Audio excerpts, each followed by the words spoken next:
Test. Super. Dobar dan всички. Welcome everyone. I'll switch to English because we're going to keep the event in English.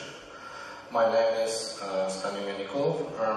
I'm the manager of Epam Systems in Bulgaria. Why is Epam Systems standing here opening an event? I joined Epam about 3 years ago, and one of the first things I did is I attended a conference in Sofia. It was very interesting. It was about Java. I know I'm in the wrong room, but it was about Java. I kind of thought that it could be a bit more focused on technology. It could be a bit more focused on technical rather than commercial stuff, and that's how we initiated Tech Talks. Tech Talks is the event where developers and IT experts should exchange information. It's for the first time outside Sofia, thanks to the Burgas municipality with their help and with the help of a lot of other people. For the first time, we're able to present this in Burgas, which I think is a great venue. It should be a lot of fun.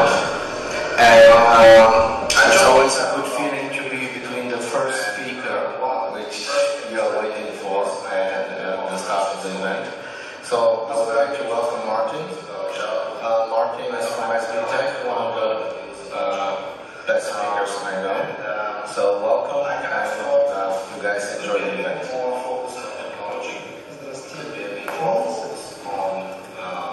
Hi. Alright, so I'm Martin. I love technology. I don't discriminate between backend and content. I love to hear the story.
Hello everyone.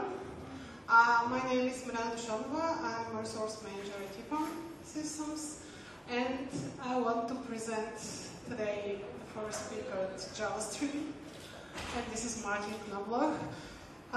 This is actually his second time speaking at Tech Talks. He was here in the early summer speaking about OWASP, secure OWASP.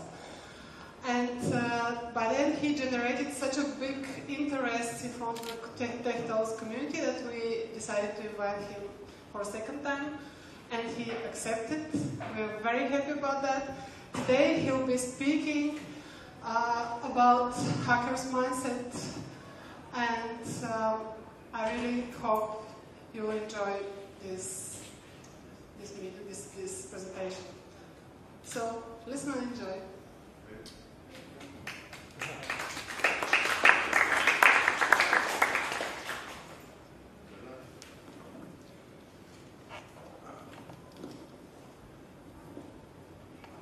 Change the microphone.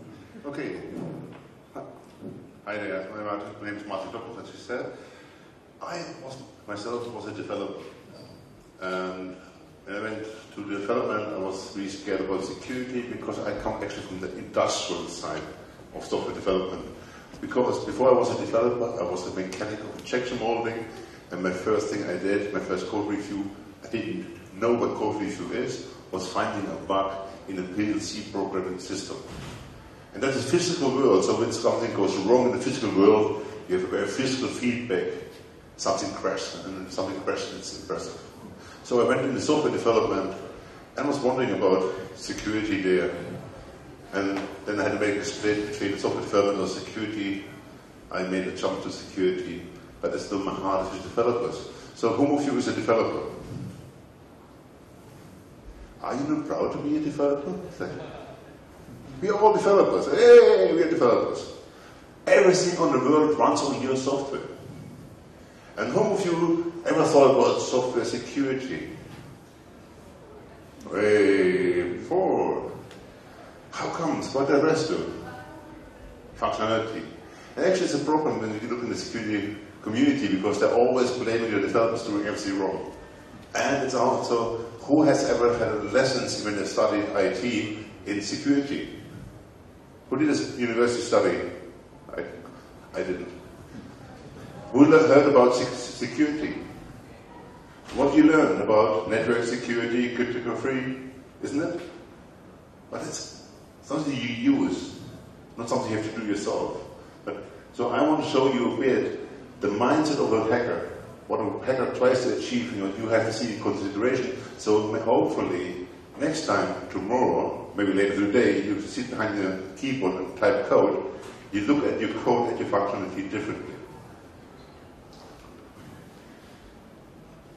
I show this because who has seen The Matrix? You know how old the movie is? It's 1996. Isn't that scary? Makes you feel old. So this is because we all write software. We don't write manuals anymore, isn't it? It's all intuitive. And I want to show you the different approach, the different how a hacker will see software. Because it's not about breaking stuff, it's about seeing functionality and using it for my own purpose.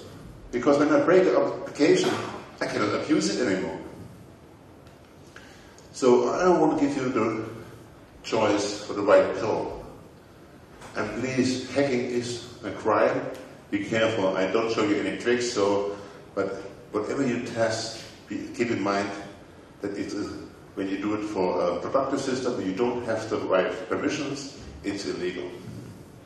So I want to give you a handhold information, so next time you can maybe dodge the bullet and don't get hit by an easy attack. And it's not always as obvious. Software security, the mindset is not as obvious. It's not like, hey, look, here's the SQL injection file, or here's the evil SQL or the evil server file. But it's really simple the moment you see the right signs. So what is a hacker? A lot of people imagine hacker, they're really cool, isn't it? They're sitting in the penthouse suite in a hotel, hacking away, being the cool guys, drinking wine, writing viruses, 6 screens simultaneously. Is that cool? Who thinks that it's the life of a hacker? No way, unfortunately. Most of the time, we have to actually think, what is the background of a hacker? Whom we want to protect against? And the basic thing is a script kiddie. Those hackers have time in the hand, default nerds sitting at home, their parents' attic or basement, eating pizza, having no visual friends, only virtual. They have time, but they have no money. The next one is organized crime. That's the one we have to focus on. They have time and money and they are skilled. And the highest level is state and government. And to be honest, who can protect you against government? Nobody. So we have to at least pretend and automate against script kiddies. And if you have sensitive data and transactions that are important business transactions, we have to be protected against the organized crime. It's the next step to protection. But hackers are criminals and they have a gain, they have something why they're doing it. And of course the motivation or the says from there, but when it's an activist, they want to have the fame. Yeah, that's script kiddies. When hacker, organized crime, they have to think about a return of investment. Because it's a company and they have to make money. And they make victims. And the victims are your code. The application is you write. So what's the treasure the hackers are up to? What is it that they want to achieve? Because I hear many times, we have only 100 users. Or we have no sensitive data, or I have nothing to hide, all this kind of stuff.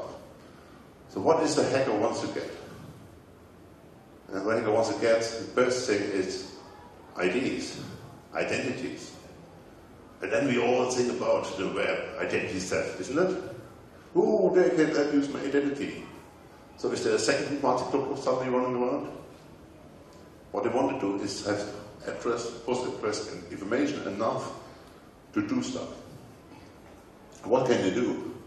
Everything you do in the criminal world, in the digital world, will stay in the digital world. So it's very funny to have digital money somewhere, billions. But it does not make my physical life better. So I need a proxy how to transfer the value in the digital world to the value in the physical world. And that's where the ideas are in some point. Because think about yourself, who had ever booked a hotel online or ordered something online? What I need is a name and address. And that's what I get here. Maybe I can ask for social insurance money using your address. You will not feel it until somebody thinks, hey, that's fraud. And they show up for you because it's your name and address used and not a hacker's one. So ideas. And of course there is countermeasures like detection. How to detect when something goes wrong. I see many companies say, we are never hacked. I say, can you tell? I said, we have nothing in our log files. And I always think about Independence Day, when they upload the virus, in the alien mothership, you see this skull and bones.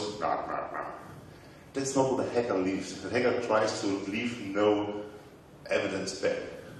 So they don't want to be detected, and they don't want to break stuff. So they're using the functionality you write. And we have to write the right protection to get it there. For example, when I do a financial transaction, there are steps I have to take to get there. It's not that I suddenly transfer 10,000 euros. So, an attack, to think about them, is what we call an attack tree. An attack tree you can do. So you look at your functionality, you look at your software and say, hey, how can I abuse it? So you think about bad cases. For example, it's easier. Think about the physical world. There is somewhere is a safe. And I want to open the safe. How can we do that? What would be ways to open a safe? Anyone? Idea? Sorry? Know the code. Yeah. I start with a bad side first. They pick the lock. It's not that hard as you think, actually, when you do lock picking. You can get a combination, yes. If you know the combination, it opens up. I can cut it open. Physical labor, we don't like that. Or we can install it improperly. So maybe when we are in the process of installing the safe, we can make faults. Of course, then you have to be very early. Lock picking, you need a skill. So let's look into how to get a combination. What do you think? How can we get a combination? Social engineering? Social engineering. Yes, it's one thing to find some written find something written down, or indeed get a combination from a target. Trick him to give it to me. So always look at the easiest part. So how to get a combination from a target is like eavesdrops. Social engineering, try to get it to me, blackmailing him. That's always so. And then the last one, the rubber hose attack. You heard about that? No. You take a rubber hose and you beat him until he gets the combination. So that's how you can define how something can gain from your application. You write down the worst case scenario and think about the possibilities. And actually, these days, there are gamification of doing this. When I discussed that in a board meeting, it was really terrible. So there are gamification like the Microsoft set model game of the Horse Polycopia, where you play about it and think about it, and you are away from your laptop, away from your keyboard, and have a different mindset and think about possibilities, how to abuse your application. What's very important is the application breakdown. And the best thing is to think about your application like a physical building. In every physical building, there are areas like in public zone where everybody's allowed to. We have the restricted zone, only few people are there, and there's some zone where nobody's allowed, only security. Yeah? The same is for your application. And what you need to know is who is walking around my application, what is my evidence, my detection. Who is logged in, what he is doing, where the breadcrumbs. And then you want to see, hey, where's the secure area? Where do I have to have authentication? And for authentication, you get authorization, who has access to it. By breaking down your application, then the next thing is to find the shortcuts. Where can I jump? Where can I escalate my privileges? Where can I change the context of application so that I have the possibilities I had not had before? It's all very complicated, but actually going down, breakdown, security is 70% input validation and output handling. It's 70%. Knowing where's my application input, how it gets in, and how to which target I send it out. And then of course there's a business logic, how our data flow, our process flow goes to the application. That's the things that hackers are interested in. And how do I get the information? Imagine that it's Epam Bulgaria, and I want to attack them. How can I know about their processes? How can I know about how they work? How can I get information about the system? if I want to know which technology you're using, I just have to look at the job boards. Or at sites like LinkedIn. If I see somebody works at mybank.bg and he's a Java developer, they might use Java. And if they look for a web server administrator, hey, it might be the server. So all the information is out there. Unfortunately, a lot of companies are fixated on having a black box test. Have you heard it? Whoever had a security test against the application?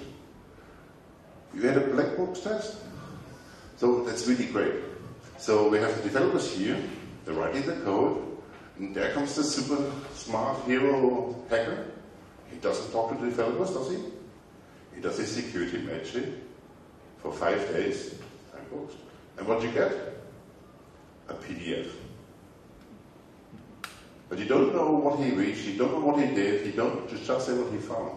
A black box test only shows you how bad your application is, not how good it is.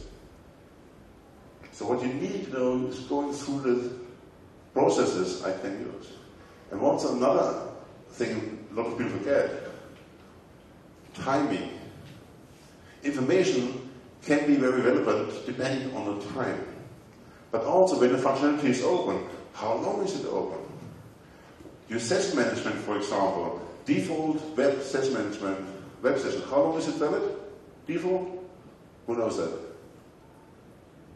Who does web application development? Nobody? No web development, so you don't dare. Default is 30 minutes.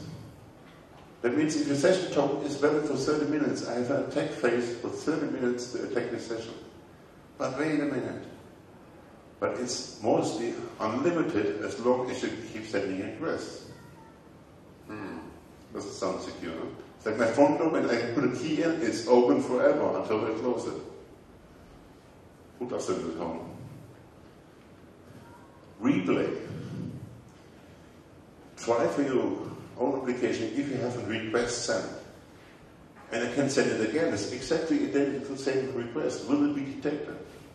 A normal user never will send the same request twice.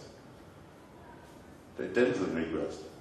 But that things I try for. When is there an application, I record my session, and if there's a transaction, I look at it if I can resend it. Can it twice and 3 times? And so there's a lot of functionality that's really good for me as a hacker. Like one functionality everybody tries to write, everybody has written, these days we use frameworks for everything, is file upload. Whoever wrote a file upload functionality or implemented it in his application? So, file upload. What do you do with a file? So there's this nice icon, you push it, you select the file, you say upload, and then what? It comes to your server. What is the first thing you do? What you should do is charactering it. It's something coming from the outside. And everything that comes from the outside, we do not trust. It's not from me. So character it, write it away to a file system location where there's no execute right, where it cannot interfere with the application server or the server. So we have to take the file, we put it in quarantine, and then we do what? We check for virus. And there's an example virus file for that already. So you can have the example file uploaded to your virus scan, and if there's no alerting, your virus scan is broken. The first thing you can do, take the file and upload it. But also the file size is dependent. A lot of times I do a security test, I say, don't do DDoS. What is DDoS? Distributed denial of service. Hey, distributed, I don't have network for that, but I don't do a DOS attack to distributed denial of service. Because it means that I make so many connections until the server just collapses and cannot take it anymore. And that's not functional, it's not software, it's networking. It's for the other guys, it's for the operation systems there in the basement. We don't care about them now. So look at the file size. But I say, what is about functional DOS attacks? What is it if I can upload hundreds of files with gigabytes? What will happen to your server? Oh, bad. So there should be a cache. There's also something very important That's the design principles. Secure design principles. There are several principles. One way part of that is fail securely. So when you have too many files written up, there's no file system left. Don't crash, because your file system should detect that it's running out of error and then just say, hey, this service is temporarily not available. So we have a file, we validate the size, it cannot be too much, we have to quarantine it, we have to virus scan it, and then the next thing, the size of that, it's the format. There is a reason why the file is uploaded. It's a picture file. We can validate if it's really a picture.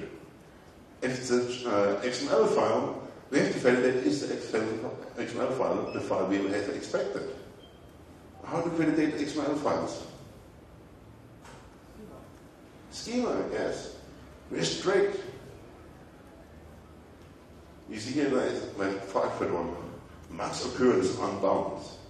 Hey, cool. Let's see how it really reacts if it's close to unlimited. What is the type? Typecasting is so important. How's the language? Max occurrence, min occurrence, and external entities. Have you heard about those? What is an external entity in XML? I can put everything in there. That's really, really great. They've added this functionality because they said, maybe ever once might be useful. I know nobody ever needed it. And you have to switch it off by hand, because by default it's enabled. That's security. So you validate it. Yes, we use a schema and we switch off external entities, because those are evils. We don't know what they do. And they can browse the file system and can return files, execute commands. But let's go more abstract. Whoever bought anything online. And when you go to the web shop, you are allowed to browse the products and add them in your basket, isn't it? You have to be authenticated for that? Like you have to log in? No, why not? There are two reasons for that. A, for every border I put in, people leave. Hey, why should I log in here? The other one does it for free. And also the physics, the mentality is the moment I put stuff in my shopping basket, people think it's theirs already. It's not, but they say so. When you go shopping in a physical market, you ever had it? You want to buy something and you see that a guy in front of you just grabs the last one? So what do you do? Disappointed, walk on. You can see if his shopping basket is not unintended and take it out of his shopping cart. You ever tried this? I did. You know, what do you think what they say? Hey, that's mine. I say, no, it's not. You haven't bought it yet. When you're 6'4" and long hair, it's quite funny. Don't try it at home. So that's why I do it. Because people will think when it's my shopping cart, they already own it. I just have to pay. But then, maybe I'm undecided, I haven't bought it yet. So I close the browser, go home, do something else, come back to log in, go to the website, and my shopping cart is still there. How does it come?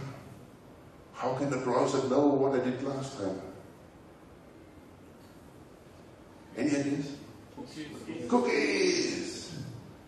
What is a cookie? It's a property file. It's a key value pair file. And actually, apparently, there is an ID. And this ID tells the server, oh, he has been here before. Yes, in the internet, you're all numbers. So what happens if I can't change the cookie number? Maybe I can see somebody else's shopping cart. So if mine is empty, and I want to buy this one product, there's no in stock, but I can find somebody else's shopping cart. And here's this last item. Maybe I can just say, okay, he doesn't own it yet. It's very hard, and luckily the frameworks are better and better to make this shopping cart ID less predictable. But unfortunately, many times I see when people write it themselves, and I have a shopping cart ID of 100. What can I expect? There are 99 others. So don't be predictable. Whoever bought something on eBay, And when you want to buy something, for example, this laptop, say, I want to sell it, I'm done with it. And I say, hey, he's saying, okay, I pay 50 euros. And then you come up and say, okay, I bid 55. What can he see from you? He sees a part of the username. Why is that? In the beginning of eBay, I could see the complete username. Why would I do that? Of course, when I'm bidding is all about not buying stuff for the best price. It's like you want to get people into a bidding fight. So when he sees that he bids 55, what is he doing? He's going 60, and he knows his name now. And what is he doing? What is your name? Ivan. So he's saying, Ivan. 65. And your name is? Sorry? What do you think then? West. What do you do then? No, you're not bidding over it. That would be the nice way to do it. What happens if you log in incorrectly 3 times? You log out, you think, hey, his username is this 123. I don't need his password. I don't want his password. I want him not be able to bid over me. So I log him out by using his username and wrong password 3 times, and then you go over his bid. What you're thinking? What happened? That's how a hacker uses functionality to his own advantage. It's not postware anymore. That's why I can say it. That's why you now only see a part of the other username, so you cannot guess it, they say.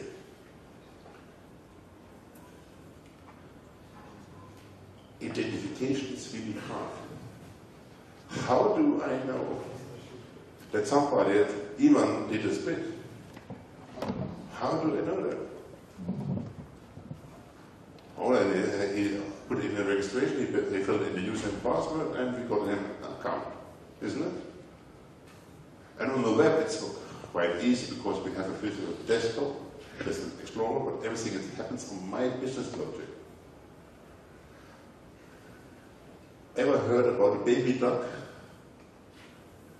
What is very typical on a baby duck? Whoever had seen a baby duck in real life? Follows the duck, mother. Yes. So when you are here, the moment it comes out of the egg, who is his mother? First person it The sees. first person it sees. When you're here, it's like, mommy. And this is what we have now with the IoT, with the device we can buy, with our Fitbit watches, our iPhone, Samsung, I want to know everybody, but any IoT device, the moment I put it, I can reset it, it's like a baby duck. Hey, my owner, be your humble slave. What do you do then? Can we protect the device against being rebooted? There are some possibilities, but they're much too complicated, so we don't do that. It's not hard. So that's a different new problem when you write software for IoT. But luckily, we require username and password, isn't it? So, whom of you ever filled in those 2 fields? Anyone? Yeah. I know a friend of mine, he's from a bank. And they record the IP address, the timestamp, and the username. But they can retrieve the password, or can link the password to the username more than 2,000 times a month. How is that possible? They don't log it, but in their log files they can correlate the username and password. How can that be possible? You never had it that the site is building up and you're putting in username, tab, password, but you type the tab and you write user and password together and then enter. No, never happened. Or you put username, tab, password, but then the site refreshes and you type use a password in the username field. Yes, and the username field context will be right in the log files. So how much protection, how much security do we have for accessing those log files? because if I have access, apparently in this one situation, but it's not very typical for them, I have 2,000 a month using passwords from a banking website. Hey, think about it. So, if this is misspelled, if I have the wrong username or wrong password, what then? You ever wrote a login functionality? Anyone? Sorry? Yeah, but no, you accidentally mistype it. So when I mistype the username field, what does the website tell me? Incorrect username and password. Oh, no, the username was wrong. Why don't I say, hey, guy, this user does not exist? Why don't I do that? Yes, then I would know who the users are. So as hacker, if I want to know all the usernames, what do? On the registration page. Try them all. Try them all. Yeah, but if you don't have a feedback, if the feedback is the same, you don't know which one it is. But then I do the registration field. Maybe you know from Facebook. So I put in Martin Knobloch and they say, oh, okay, the Martin username is already taken, you can win Martin 135,000. So I know, okay, this one exists, next one. We can automate this. So we don't use the user and password field to find the usernames, we use the registration field. Same for password. So now imagine you wrote a functionality. You get a username and password string to your server. What is the first thing you do in your functionality you write? Sorry? Validate what? The username and the password. Yeah, but the process. So you get a username string and a password string. Most of the time the password string is encrypted By whom? by us. Then you get it from the browser? No. No, so you get two strings. We encode it and we Check it. have that in the database. Does the password and the username match? Okay, so what the most people write first is okay, the username, I validate if there is a user with this username, isn't it? The first thing. Yes. Yeah? So get password by username, for example. And if I don't get a password back, what's that? There is no user. So we don't have to check the password. Yes. Is that true? So imagine username does exist, so we get a password hashed. What we do then? You hash the password you got, and then you match it. Yes. Hashing, it's a time-consuming functionality. So there's a difference in timing. If the password is incorrect, and the username is incorrect, I get a quicker response, apparently, than when the password is incorrect. Because when the username is incorrect, it says, oh, the user does not exist. If the password is correct or incorrect, I have to validate the password is first. So it's a timing attack. Have you heard about Madison Ashley problem? That's exactly what happened. Timing attack. You always have to validate the password. That sounds really weird, but then you have no timing attack possibility anymore. So you get username from the field. If the user does not exist, you hash the password anyway. It's the timing you need to hashing. It's delay. And of course, the comparison between two strings does not measure with time. So then you send it back. But always do the functionality that the timing is. That's very funny. There's so much more technology these days to have the indirect information gateway. So it's not about what happens, it's about the feedback that gives the site to me. And then, of course, we have the password for Google link. Whoever clicked that? What do you expect when you click on it? On the mail. Sorry? On the mail. On the mail. Oh, What do you get in the mail? you get a link or a code. Yeah. In the past, and unfortunately still happens, they say, oh, this is your user and password. Or it's better if, of course, send an email. Your email will be sent to this email, your password will be sent to this email address. one. And I changed it once.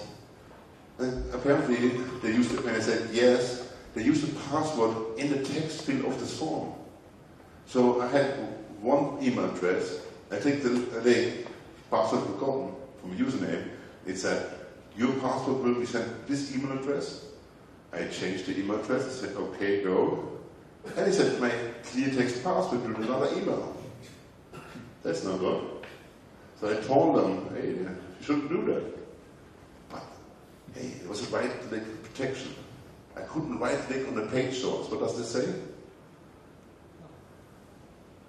How do you protect that I can't click the right button, mouse button on the web page? Then there's some JavaScript security. Sorry? Just in the front end. Yes, of course, on the front end. When I intercept a request or response, I can see anyway, and the browser shows me anyway. Few source code. Very easy, F9, I thought. So I sent them an email saying, hey guys, that's not good. A, please don't store my clear text password. And B, you should not send it to a random email being put into. Because when I have a username from me anyway, you should know my email address I put in on registration. Just say, and most websites do this day, your password reset link will be sent to your email address. By the way, the one I did, I told them that they're not doing it right. Were they happy? Hey, it was free of price. You think yes? I said, no. You looked at my source code. That's forbidden. So I looked like, oh, okay. So I sent them an email telling them about HTML, how does it work, and the link is HTML for Dummies. I try to educate. And I get an email back from, we will do, if you do that again, we will sue you to end of ages. No, they didn't learn. So what you want is an email where I have a link. In the link I have a very long random number, my password reset token. And then what? So this is a token. When I click on it, I go to a page and it says, okay, put in your old password or put in a new password or some security questions. What is a very good security question? What's your mother's name? What is name? Is this a very security question? No. Everybody knows what's your mother's maiden name. What's your mother's maiden name? No, everybody knows. It's not a secret. So we don't do secure questions anymore because there are no secure questions. You end up putting out fake answers and then you have to recall which fake answer you have done and you're screwed anyway. The same for password rules, isn't it? It has to be passwords. How long have they to be? Sorry? Yeah, there will be most websites say 8 characters. Someone once said, and this comes from a time we moved from mainframes, like 4 characters. They said, well, let's be more secure. Let's do 8. And then what else we have as password restrictions? Sorry? Yes, we have the capital letter, lowercase letter, special characters. That makes it easier to remember? No. But it must make it easier to brute force. Because I know it has to be at least 8 characters long, so I can forget all possibilities for 7 characters. So I need 8. So the moment I have a capital A, the chance that the second capital cannot be 7 other capital A's. Because they also have the figure and special characters can only be 6 others. So you can actually limitate the possibilities. So what you want to have a long password fields like password phrases. That's the way how you do it. Interesting. So, but of course, so this one. Ever had this? What is this? SQL injection, yes. What does it mean? It means that my request here, whatever, but I fill in here, or 1 equals 1, what is valid. Why I put a semicolon behind it? Terminate it, and this is, yeah. What does comment mean? That is, yeah, but it's line comment. So if it's a multi-line query, only this one line will be, the rest of the line will be ignored. What's also very funny, that's where you need to know the knowledge, and that's why the hackers are super smart, because they have to know all. When do I need to have a space in between there? Between the semicolon and the comment tag? Who uses MySQL? Then you need it. Because it's been together, you will not recognize this as a comment tag. Yep. Also nice details. And it's like, oh yeah, we don't need it in our password field. Ooh, scary. But imagine if this is an update field. Update every record. Update every record. Actually, a friend of mine had some kind of problem with that. They had a field, a date field. It was year minus month minus day. And somebody did a typo. Did year minus month minus day. And they updated all the records for the whole year. It was only September. But the backup didn't work for the last 2 years. Oops. So we also have to protect against errors by the user. But then, we use frameworks these days, isn't it? We don't write our own SQL anymore, do you? We do. Sorry? We do. Yeah, you do, of course. It's much more secure. What is the prevention against this? Sorry? Sanitize what? Yes, and how do you sanitize SQL input? Wrong. Blacklisting. How do a database wants you to talk with it? It's prepared statements with parameter parization. And this, not parameter binding. And these days we have name binding. You know, in the past we have question marks. Then we have to count how many question marks we had, and we have to fill it in. These days we have name binding. Perfect. And actually, we have frameworks for this. Object, relation, object mapping, ORM frameworks. Object relation mapping. Like Hibernate, for example. Who else is there?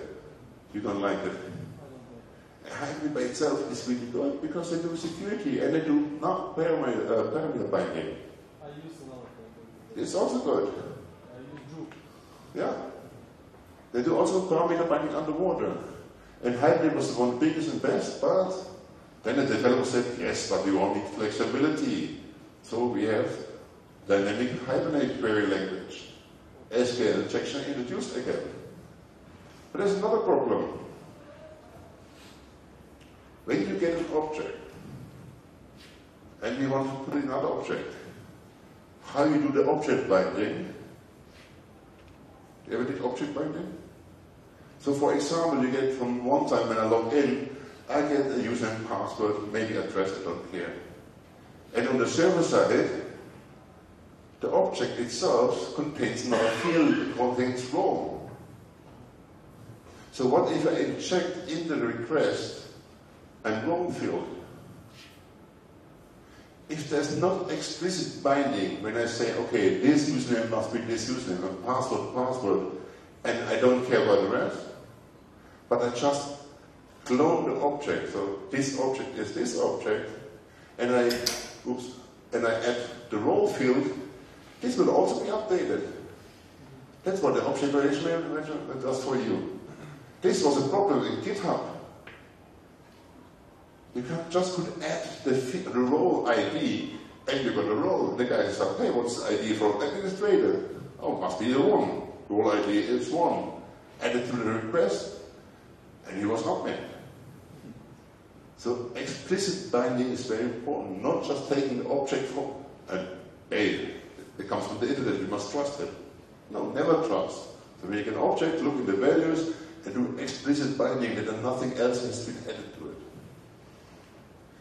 That's a general problem. I have no idea how we do all the time. Okay. There's a general problem. Broken connections. It's not all connected. Who does online banking? Who does mobile banking? What is more secure? Who thinks mobile banking is more secure than online banking? Nobody? Who thinks online banking is more secure than mobile banking? And the rest things, you screw both. Actually, if done right, mobile banking is more secure than online banking because of the attack factor. When I want to attack online banking, I have to attack the browser. And everybody uses the same browser, isn't it? What was it last time? 95% use Microsoft Store? But when I want to attack mobile banking, I have to attack what? A single device, because how many people use mobile with different versions for different operating systems? So by the time I have done my downloaded the installation file, the APK solution, I have to decompile it, investigate it, break it, and then I have to make people to upload it and install it. They already brought out a newer version, and you have to do it again.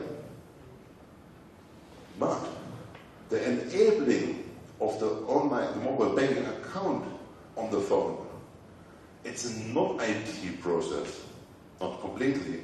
That's where we have a lot of fraud. Another example. What is a Bulgarian holiday, or public holiday, where everybody goes to burgers? Is it not 8 day everybody wants to be here? National Celebration Day? Oh, summer is a long period. But for example, if I want to book a hotel here in winter, it most likely will be less expensive than in summer, isn't it? So example, I book a 2-week hotel for November. And I pay.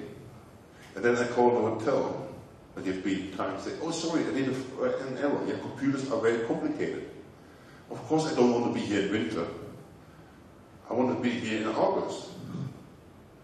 What will they do on the other side of the hotel? So sir, no problem. Yes, we have a room available. Yes, we have a room available. Your booking has been changed. You think so? Who thinks that works? I know it works. Accidentally, it happened to me. Is it illegal to do so? No. Use the facilities. This connection between the real world and digital world, because they can see only you have paid. The hardly can see how much you have paid, and they cannot predict what the price will be if I would have booked for another day. On an airline, a friend of mine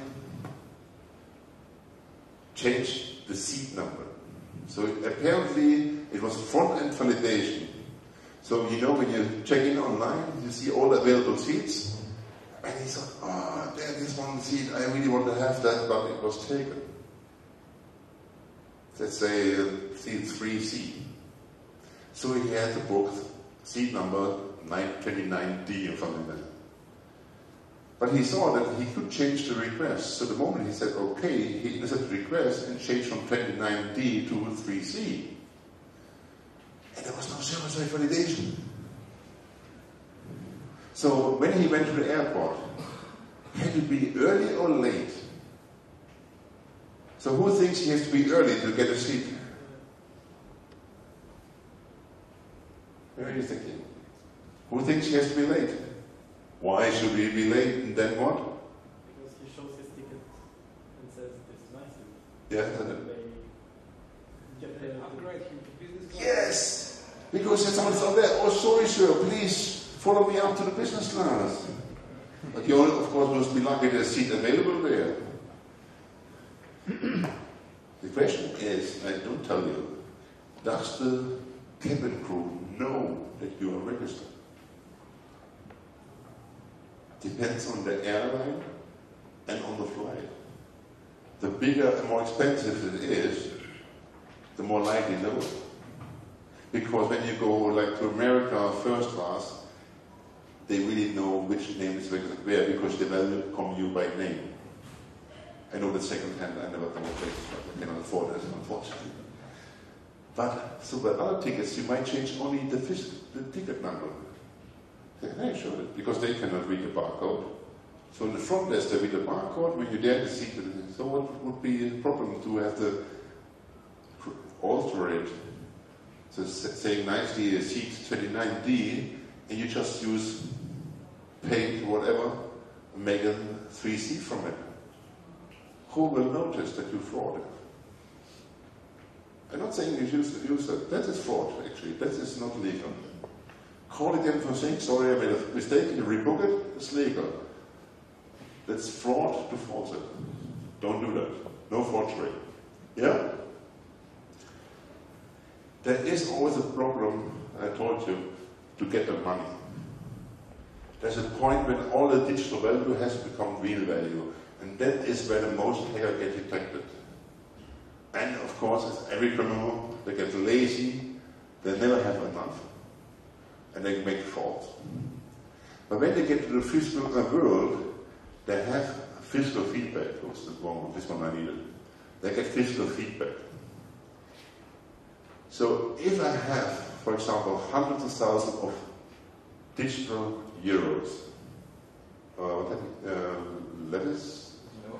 Letter? How do I make it real money? How can I use this digital money, or how let this digital money become real money? How do I do that? Buy goods, for example. That's one, buy goods, but then don't use your home address because then you get detected. That's why I need distinct identities. So, yes, and your surname is? And you work, and where do you live?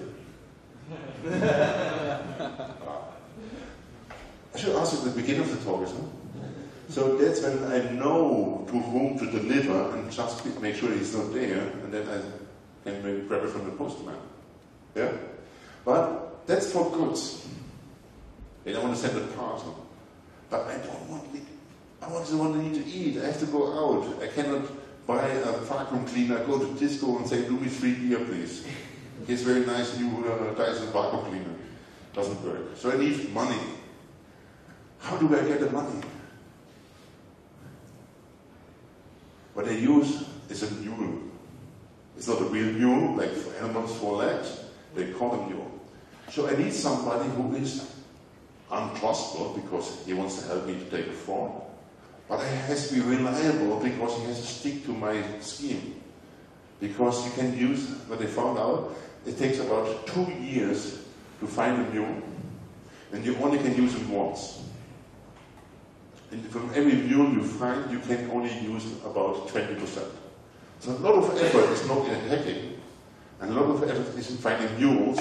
They are willing to do a crime, but still trustworthy because they have to be on a precise time limit, a precise day, on getting the credit card in there and taking the money out of that card.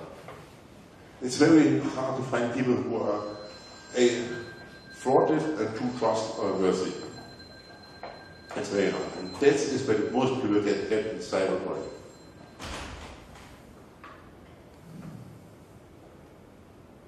Any questions?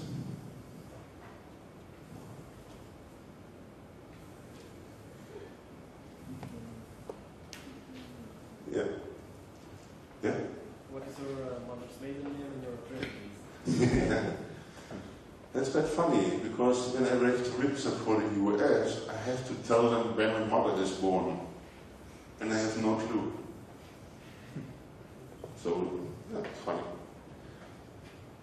What can you do with the information? Is this password reset security questions? I don't know if you know, there's this example of Paris Hilton.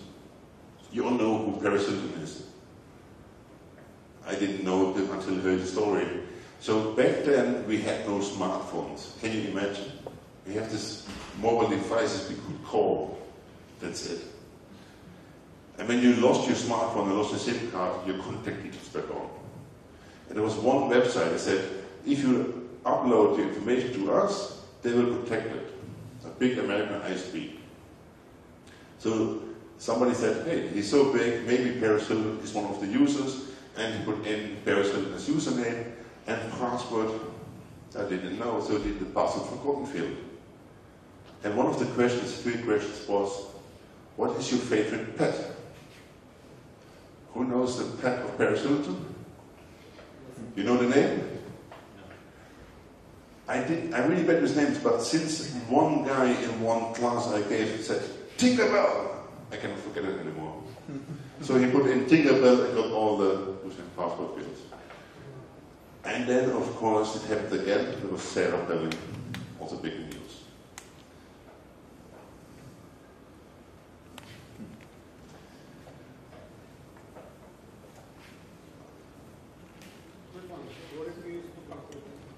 Two-factor authentication. It's a very interesting one. It's a very hot one. Yes, I am in favor, but the question is when. What for? That's always a question. I have a laptop, my other laptop, I have username, password fields, or I have fingerprint. Why can I not choose to have either one or both? Who has an iPhone with fingerprint? Where do you use fingerprint for? Can you choose? I'm not sure, but I'm unlocking the device. Yeah, unlocking the device. Sorry? Mobile, Yeah. For the mobile bot. But why can I not say, hey, if I want to log into Facebook, I want to pin my fingerprint, but when I want to log in on my mobile banking, I need a fingerprint and my password, because then I have more authentication. Problem is, in the past, when we have the SMS token, we had separate devices, like on banks, when we have the bank token for our payment to proceed. So we are online, putting our transaction in there, and then we get what they call separation of channels. We get a password token on our mobile device and put its token into there. It's also very weird, isn't it? So I get an SMS, so I check, I should be here, yes, this is my transaction. But now I have to go back to the untrusted channel and say, this is my token. Is it weird? So the question is when to do it. There's a bank in the Netherlands, and they said, ABAC is dead. ABAC role-based access control. It's dead. Because it's very complicated. It's not so really easy, because we have an identity, LDAP, you know, a hierarchical database, and who's the highest person in the company? The CEO, and you go down to manager, and then you get the developer, a project leader developer. So when you have to have your hour registration, you cannot approve it because role-based access control, you have to have a manager to approve your hour sheets, for example. But then you have to program. Yes, it has to be, the manager cannot do his own hours, and it has to be manager of your group. Then it gets very cumbersome, because yes, we have this more very nice hierarchical database, but then we have to add all this code for, and this has to be true, and this is not to be the case. Then this gets cumbersome. But these days we say attitude-based control. So if you are a manager of that department, and the other one is an employee of that department, then it fits. So much more attributes making it the whole. And now a bank says, okay, we want to do this for transactions. So for example, if we two would go out every Friday, and he's available, so I have to pay the bill every Friday, and then he said, wires me the money with his mobile banking up to me. Again, 200 euros, because it was a big drink. Then the bank knows the phones are on the same spot. They know each other because they do that every Friday, so the risk of this payment is very low. But then you go to Switzerland and buy a Mercedes.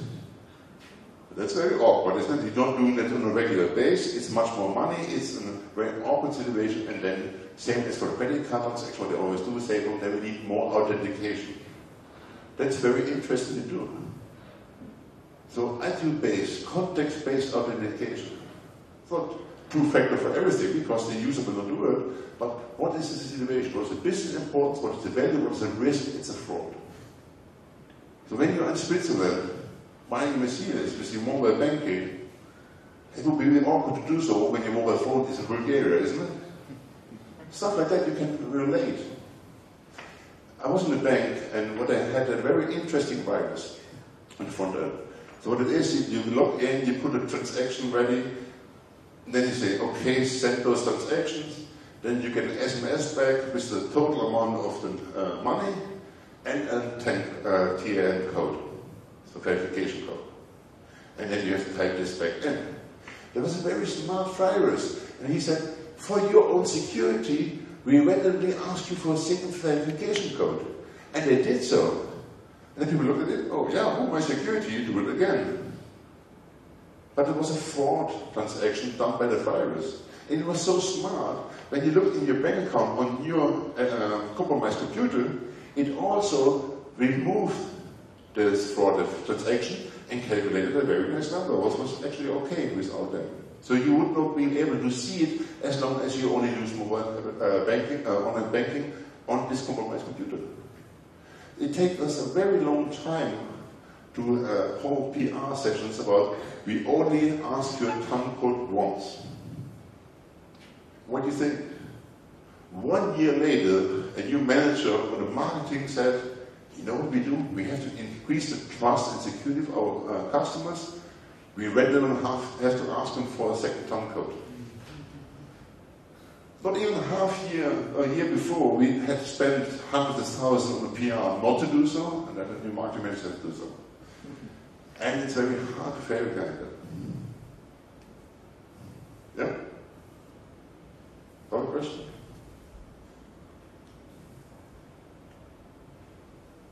Who thinks he writes secure software? Nobody does, says. There are a lot of them. Who does agile development? Agile, what do you do? Waterfall, or what do you do? Who writes software? Who is developer? Yeah, people out of it.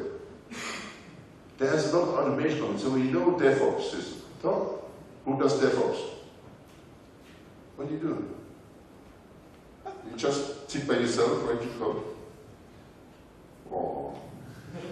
I remember in the time when I started programming, there was a new thing going on, extreme programming, XP, not Windows XP, extreme programming. Who heard about that? Was it hot? Was it good? It was really good, but there was one problem. It was driven by the developers. And there was no connection by the business. So before extreme programming, we were here programming. Where were the testers? You know the software testers? Any testers in the room? Functional testers? Yeah, functional testers. So, yeah. Did you program test before 2000? No. Oh. Because we were here programming, and then those testers were ready down the corridor. So our code we deployed and tested. Once we go back, this is broken. Not what, why? But then extreme programming came out and said, hey, testers are humans too, we really need them. It's really an art. And then put them together. Because we had test-driven development. Who's doing that? Oh, you really should try it. Because, yes, it does pain in the beginning. It hurts. Because you're a developer, you hear a question, you write it into the code. But when you do testing development, you just step back and think, what can I do to prove that the function does what it requires to do? And that's what security about. That functionality is not doing more than it's required to do. When you do testing development, actually your code base will be smaller. And the more code you write, the more mistakes you will make. It's human. You're all humans, are you? It's like when you wrote an essay on school. The more text you have, the more spelling errors you have. So you did less possible. The same for coding. You want a small code base. And testing development gives you an approach to first think about what I really need to do minimally to make it sure it works. So your code base is much smaller. And testers can help you. Because you're already thinking in solutions, and they're like, no. They help you about defining what the business test managers do. It was really good. But then, so extreme programming, less documentation. No documentation anymore. And coding, and hey, actually, develop testers and we become friends. Still, when we have developed something, where were people from operations? In the basement. They're always in the basement, isn't it? IT crowd. So testers and developers became friends, and then we dropped it to the operations and said, good luck. It worked on my computer. So that's the great thing about DevOps, because you work together. The testers, developers, and operations, we are all friends. And we have a team responsibility. That doesn't mean that we have to know what an operation is doing, but we have to understand that pain. And actually we see the pain because like, oh no, what did I do now this time? So we talk to each other. We are one team, it's very important. And there's now a new thing coming out, it's called DevSecOps. What does DevSecOps mean? Bring in security guys. But actually what we want is just to embrace security now, but it should be removed later on. And what DevSecOps helps you is like you have a development pipeline, isn't it? Who continuous development to do this integration? So you write code and the moment you submit it, it will be scanned, validated, and deployed. That's code, isn't it? So you have the whole pipeline, you build mechanisms, everything validated, unit test is good, and then it's shipped. And then you do underneath an application security pipeline, where you do security manipulation. Because yeah, when you get a code quality finding on your code, you should know what it means. You are coders, isn't it? You are developers. So when I said like, hey guy, this is really not a good thing to do, you understand it. But when it's a security issue, you might not understand it, because it's not your job. So that's why there are two parties. One says it should be in the development pipeline. I think it should be outside the development pipeline for now, because I don't want to, the thing I want at least is put more work to you. You should do the thing you do best. That's develop code and go through all the findings should do the security guy. But then I give you a dashboard and tell you what it is, what the problems are. So you can very early now, with the abstract pipeline, automate the many security low-hanging fruit a script that you would find. You have static code review. But when you look at static code, it has to do a lot of predictions in the dynamic behavior of the code. Therefore, you have dynamic scan. For example, OWASP has set proxy. So you have already automated the dynamic application functional testing, Selenium or whatever framework you use. Your browser automation, you can then point it through an HTTP proxy, record it, and give it the context, and you get findings. And these days, because in the past, the more tools are used, every tool has its own report, 10 tools, they have 10 reports. Yeah, it's not a nice work, and now we have automated tools who correlate the different findings of different reports. But we need DevSecOps because the security is part of your team. I see in the past, when I was engaged as a security consultant, they were thinking like, okay, we write the code, and he does security. That does not work. There's only one who can do secure coding. That's you. And it's your responsibility to make the code work and to make sure that it's only doing what it's supposed to do. That's your responsibility. Okay. So no questions? That's it. Thank you.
Ето, напълва се, гледа. Това са. Приятелска основа тук ще е презентация. Нямаше да изказвам. Иво и приятели. Женята смущава. Женята смущава. Ами по принцип? Да, доста се нещава, защото така е хубаво, да изкажеш, че ме разсеш. Аз защото не виждам. Да, да си научил. Важна презентация.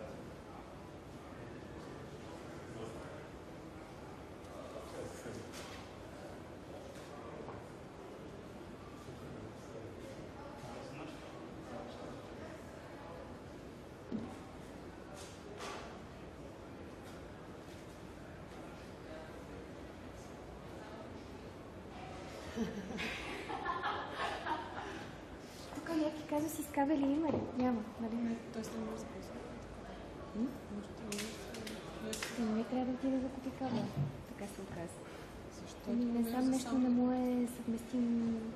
Това сега ще почне Максим там, само го изместихме за накрая. Какво казва се? Тук ще трябва да караме хората? Няма казус. Еми аз се опитвам да... Еми да, ако имаме някакъв механизъм да ги вкараме, да.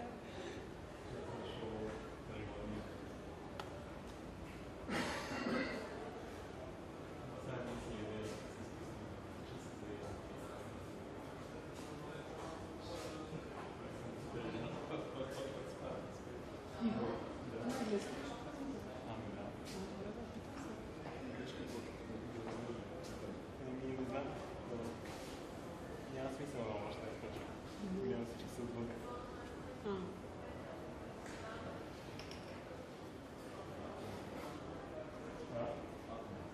Да.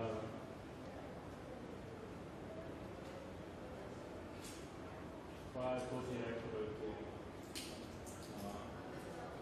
на тази експерименталната централа за яден синтез в Франция.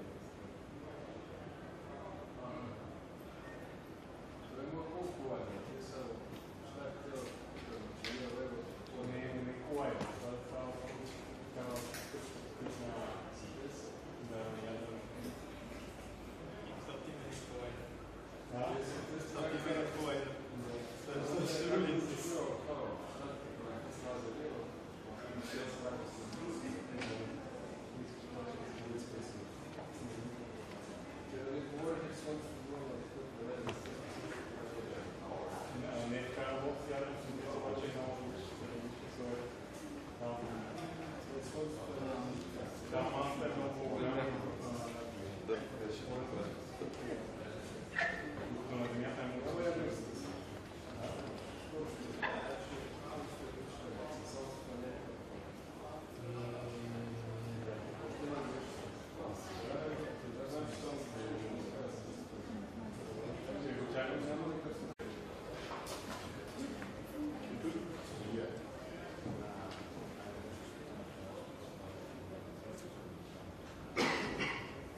Hi again. So, before presenting you the next speaker in the Java stream, I would like to share with you that we'll be having a party after the death talks. Actually, when the lecture is complete, the party will be here in the garden in 8:45, or this means 6:45.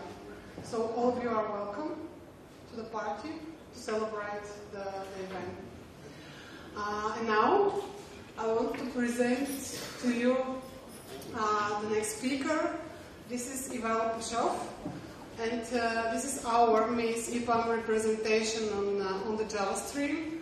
He'll be speaking, as you can see, for the reactive programming with Project Reactor. Epam Bulgaria is one very important part of Epam. Actually, he's a lead Java developer and is part of the biggest actually project we are driving. Won't tell his name.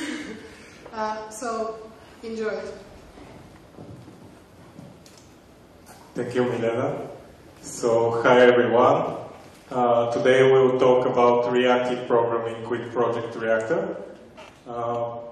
So, before we dive too deep in reactive programming, let's have a quick example about what reactive programming actually is all about.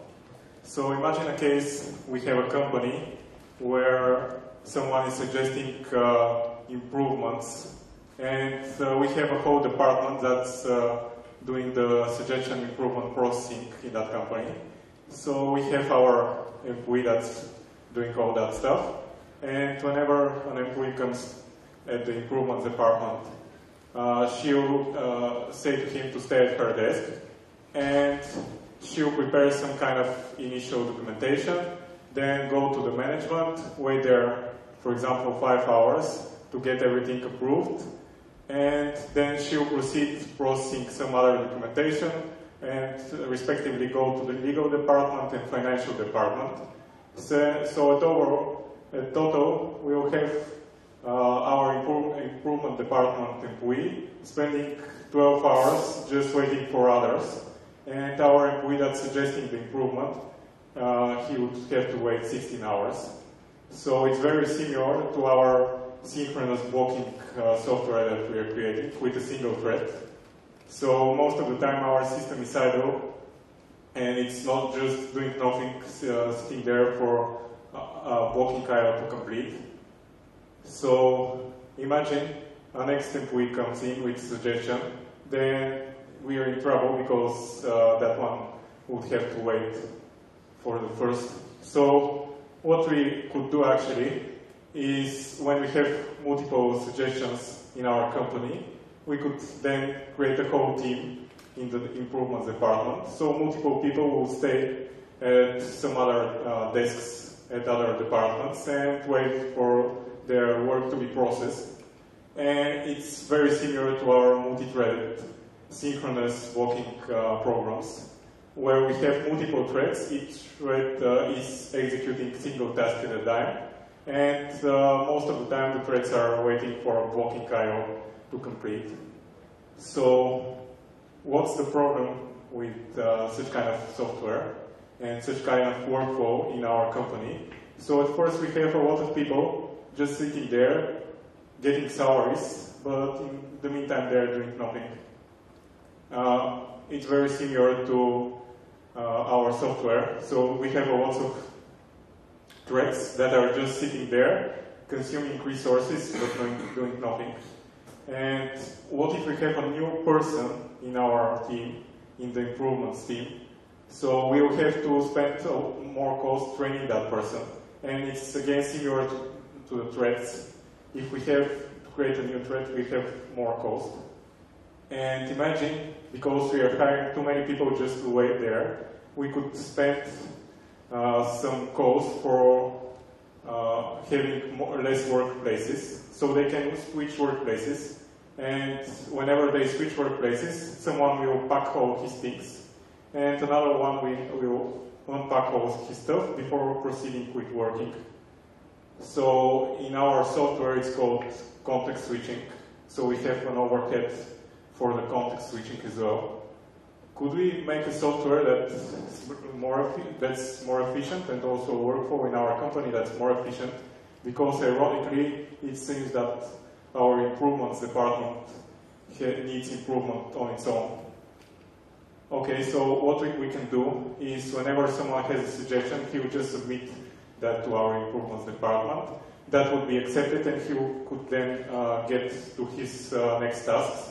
And once ready, our improvements department employee would submit it to the management and start working on something else. So whenever ready, he will just contact her, notify her that everything is approved, and she will then proceed with other departments. So once everything has been notified that it's been ready, she will come back to the person that his idea has been accepted. So it's pretty much very efficient way of doing work. And it's the same as asynchronous non-blocking software, where a single thread could execute different tasks, and they might interleave, but our thread is occupying less resources and is utilizing the CPU more efficiently. And the same could scale for multiple threads, doing multiple tasks each. So that's what asynchronous systems are all about. As you see, our workflow on daily basis are reactive. They're asynchronous in design. So why should we model a software in synchronous way, in that blocking synchronous way, while it's less efficient than real life? The answer is we can migrate toward reactive systems. So we already mentioned what reactive systems are.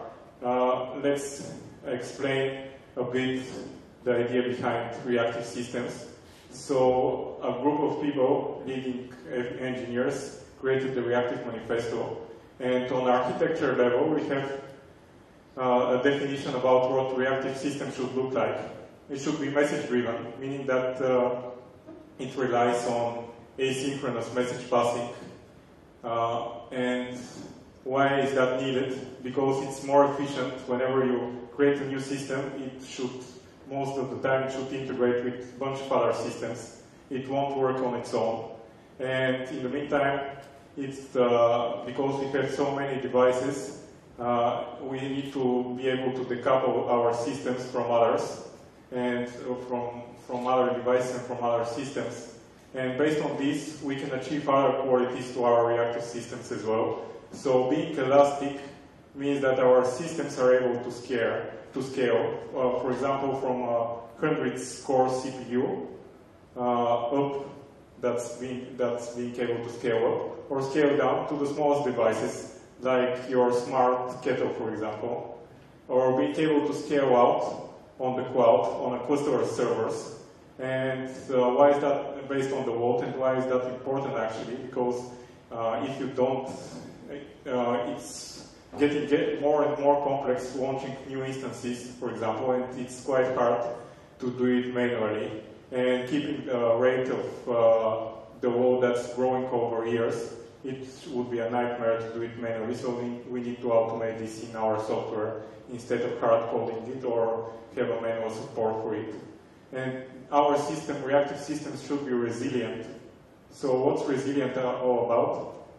This means that they should be resilient in face of failure. They should be able to recover from failures.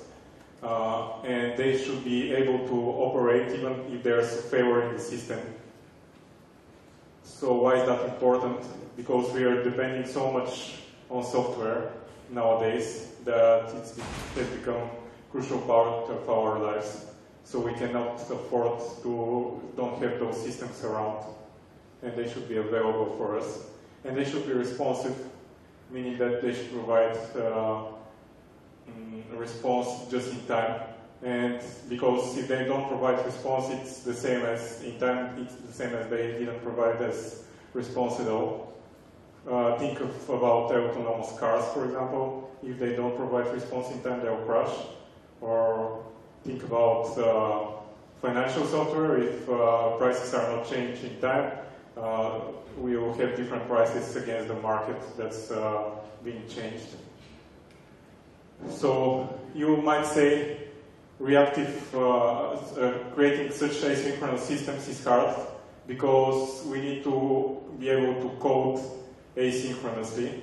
And you're right, asynchronous programming is really hard.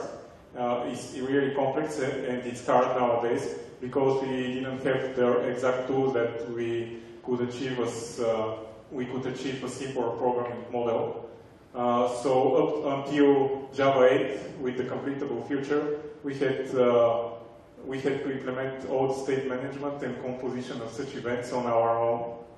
And But Java 8 completable future still lacked streaming support, being able to emit data fluently over time, not just a single data as the completable future does. So could we have something like Java 8 streams in our asynchronous world? Yes, and the answer is reactive programming.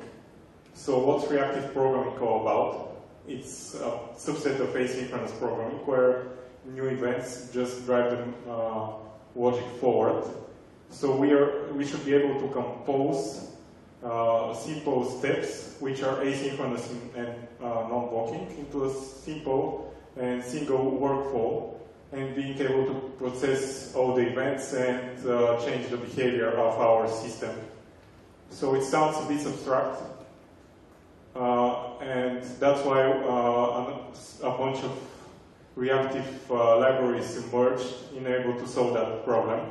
And one day they come to the idea to join forces and create a common specification for all the reactive systems, all the reactive libraries. And it's called reactive stream specification.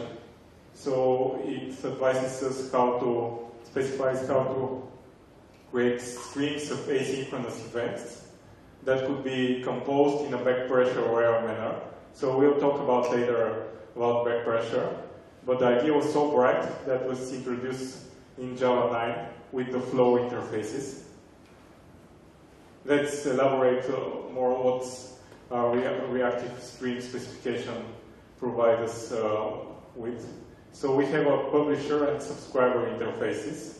And whenever a subscriber subscribes to a publisher, then that publisher might emit 0 to unbounded number of events to the subscriber. And optionally, it could also complete either normally or it could terminate with an error.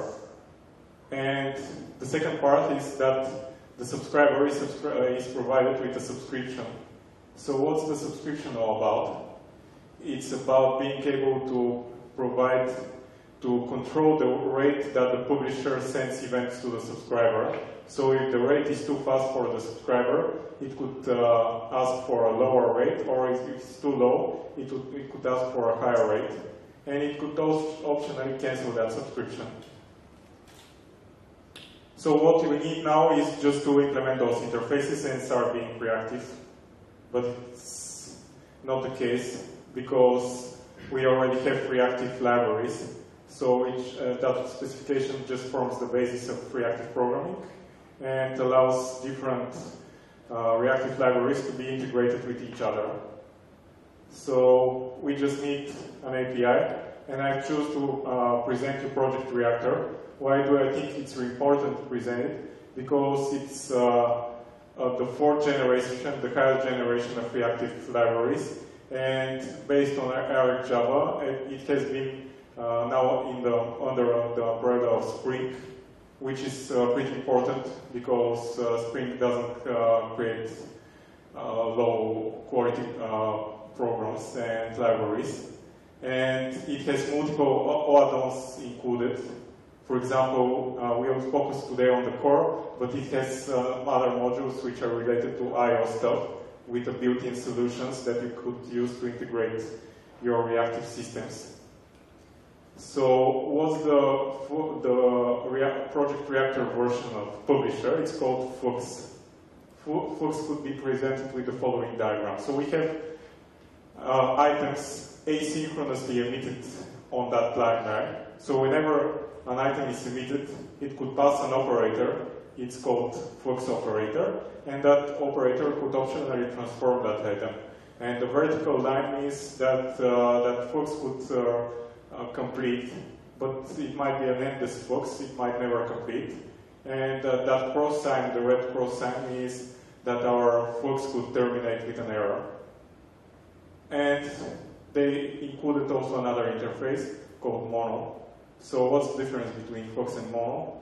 The only difference is that mono works on a single item only. So why do we need both two interfaces for mono and flux? Think about why collections API do we need collections and single elements of those collections. So these are the same abstractions in reactive programming. So whenever we code with Flux, we create the so-called reactive pipeline. It's just about chaining methods and being able to create such a reactive pipeline.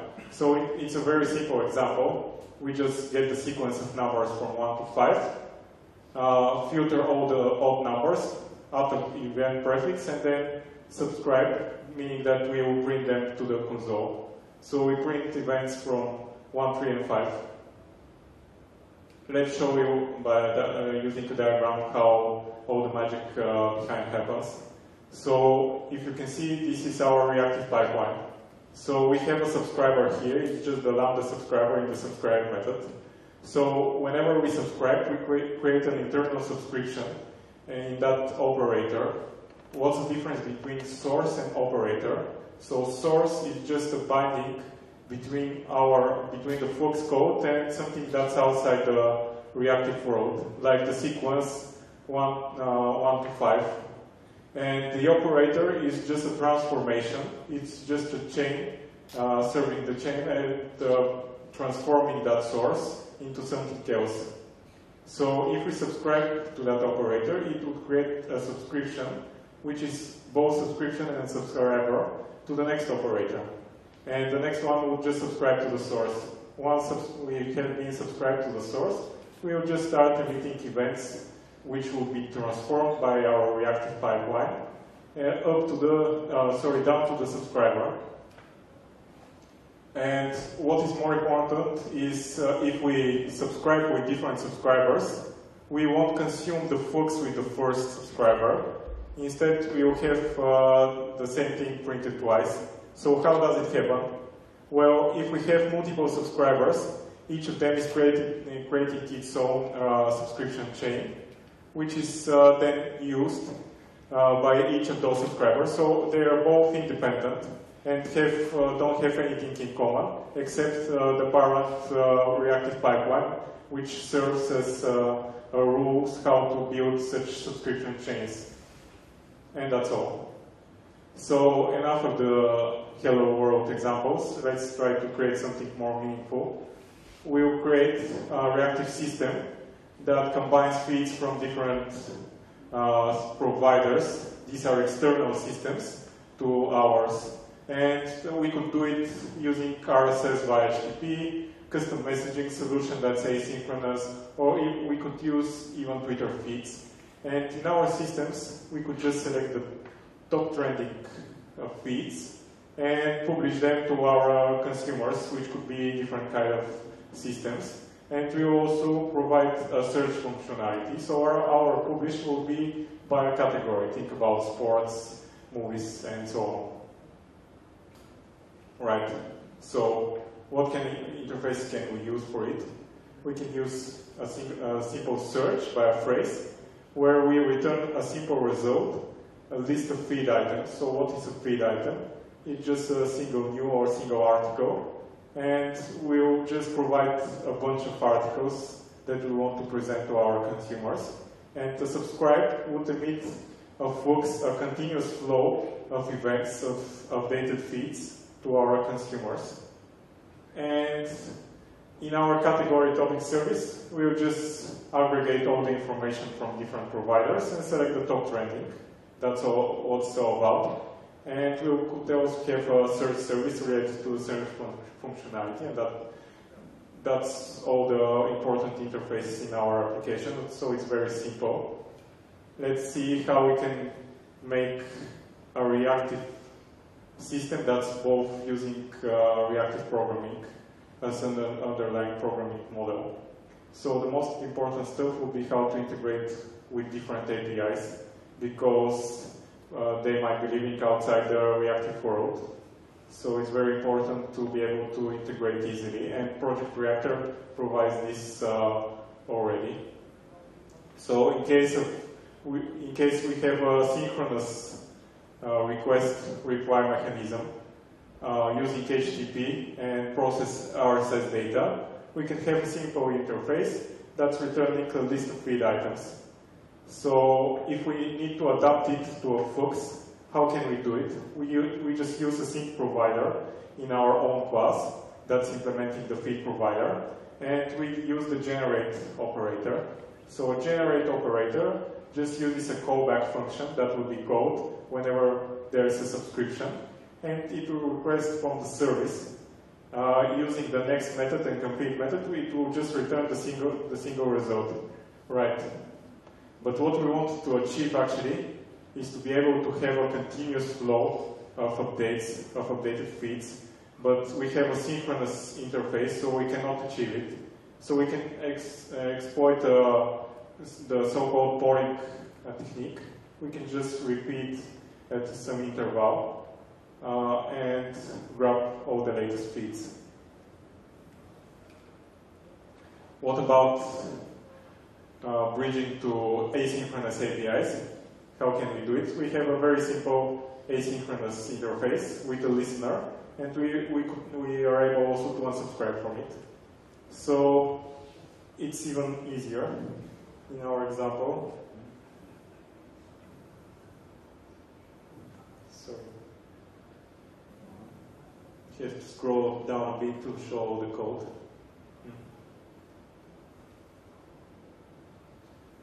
Right, so we can use Flux create with a sync, and that sync is provided to our consumer. We just subscribe here with the subscribe method, and we could also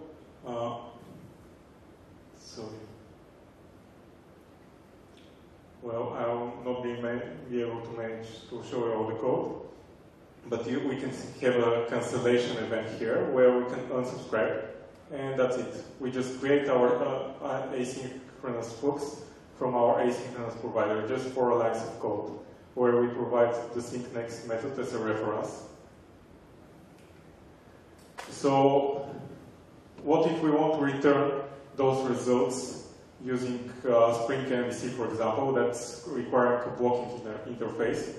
So we just get that Flux and use block, nothing more, and it will just return a list of those feed items. What about other asynchronous APIs? Well, we can provide a listener, get the Flux, subscribe to it with that listener, and this will return a disposable. We can then cast it to disposable in unsubscribe to cancel the subscription. So pretty much that's it. You see how simple it is to code and reach other code with Project Reactor. So enough with the bridging code. Now let's see what kind of building blocks it provides us to implement our functionality that's required to implement our functional requirements. There are lots of groups of operators that can be used. I'll show you just a single or 2 operators from each group. So the first group is transform operators. So we have a stream of events incoming into our application, and each of them could be then transformed to other item, or it could be transformed to other stream, and then all these items that have been transformed or streams could be merged together to form a new stream. That's the output of the operator. So imagine a case where we want to search from a provider, but that provider only uses hashtags for the search, and they just provide us with some layer for backward compatibility with some other applications. They provide functionality to get all the related hashtags for a phrase. So what we want to get is all hashtags related to a phrase, and for each hashtag we want to get all the feed items and merge them together. So how can we do it? We just get all the related hashtags with a Flux, and then join it with a hash map.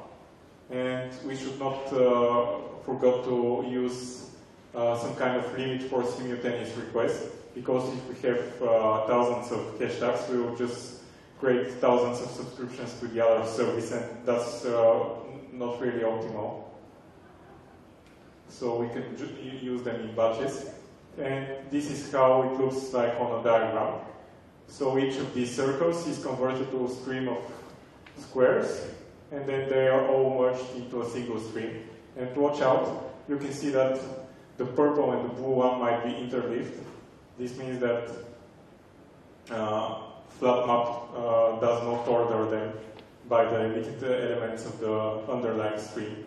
And if you really want to do it, you can use concave map, but it's not that performant as FlatMap is, right? So we've seen transform operators. Let's look at aggregate operators. So they allow us to combine multiple items from a single stream into a single element, which would be then emitted as a single monostream. For example, an example would be a collect operator. So events are emitted asynchronously, and then the stream is completed. So we gather all of elements emitted, and once the underlying stream completes, we can join them in that collection, which we could emit into a single monostream. So if we need to adapt the Fox to a mono, because we have a continuous flow of feed items, and we want to have a single batch of those items, we could just use the collect operator. So if there is a specific rule, if you want to go from Fox to a mono, you can do it using collect operator and land on a mono of collection of those items. And on reverse, you can use mono of collection of those items and flat mark iterable to land on a flux. So that's about it.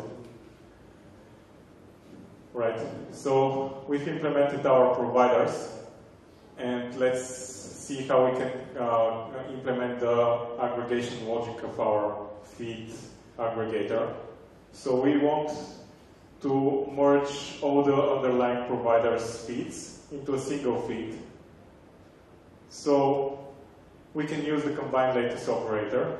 First, let me show you how we have implemented select the top trending feed items. We just use a string, compare them, sort them, and get only the first 100, which would be enough for everyone.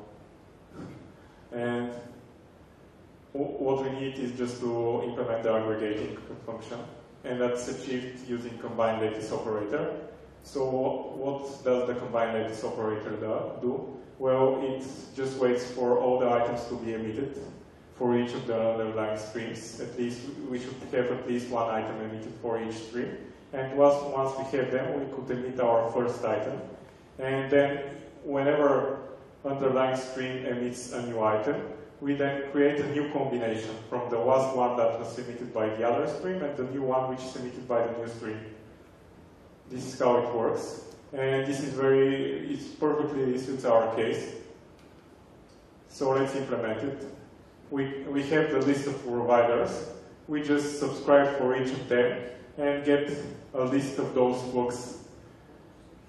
And what we need to do is now provide that collection of books to our combined lattice operator and provide a function that would convert all the underlying data to a single data that would be emitted by our combination books.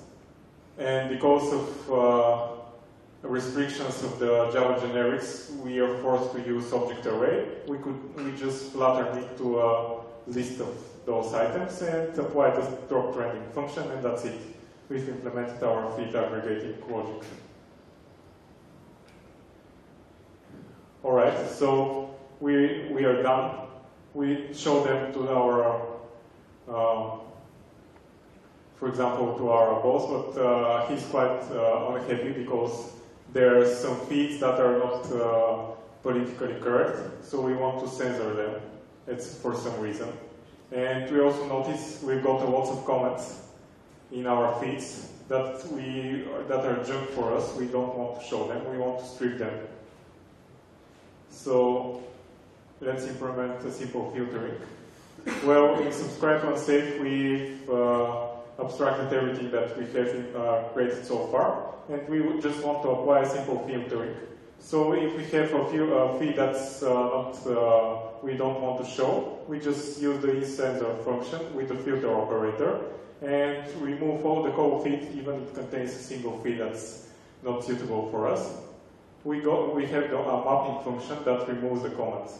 So, because the underlying external system is hammering us with updates about those comments, it's actually very inefficient, because once we strip the comments, we have lots of duplicates, because comments are most frequently updated, and the other stuff is not. But what we do is, whenever a comment update, even though we have the same data, we just recalculate everything from scratch, and that's very inefficient.